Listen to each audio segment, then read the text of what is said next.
On behalf of Tata Mutual Fund, let me wish you and your family a very happy new year in advance. 2020 has been an eventful year. It started in a usual fashion, but COVID led to extraordinary decline in outputs and fiscal stimulus across the world. In India, while the lockdown was more severe than other countries, the fiscal stimulus was much lesser. The whole circle has been completed now as the infection rates are under control and second wave, at least in India, is non-existent so far, despite the festival crowds and fear to the contrary. The biggest story in India has been the recovery in corporate profitability, starting from the rebound in IT, pharma, and telecom sectors, followed up with recovery and consumption, and finally in the banking sector as the fears of bad loans have reduced significantly.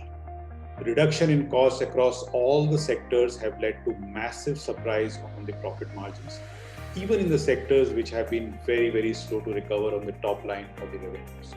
We thus have multiple drivers of earnings which are in place for the next fiscal year, fiscal 21-22, and as we move into the next calendar year 2021. As we move ahead, government's tax revenues are likely to recover. That, coupled with likely start to the manufacturing investments due to demand uptick, cement being one example which we have seen clearly, and the government's production-linked incentive scheme can lead to revival in both the public and private investments, something which has been extremely lacking in the last 10 years. This will be a new leg to sustaining economic growth in the medium to long term in India, which cannot sustain only on consumption. So therefore, this is an important leg to sustaining our economic recovery. While markets are trading at 5 to 10% higher than the historical average valuations, it is somewhat justified by the lower interest rates, weakening dollar, and the fact that our valuation premium to other emerging markets are in the normal range of 40-45%.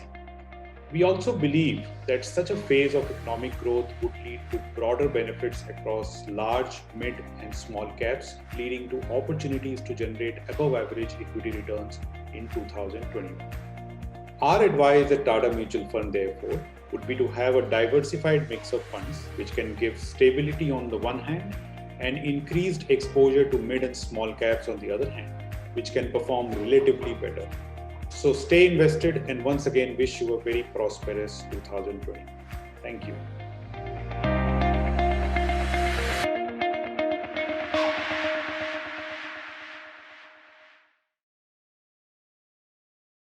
Mutual fund investments are subject to market risks. Read all scheme-related documents carefully.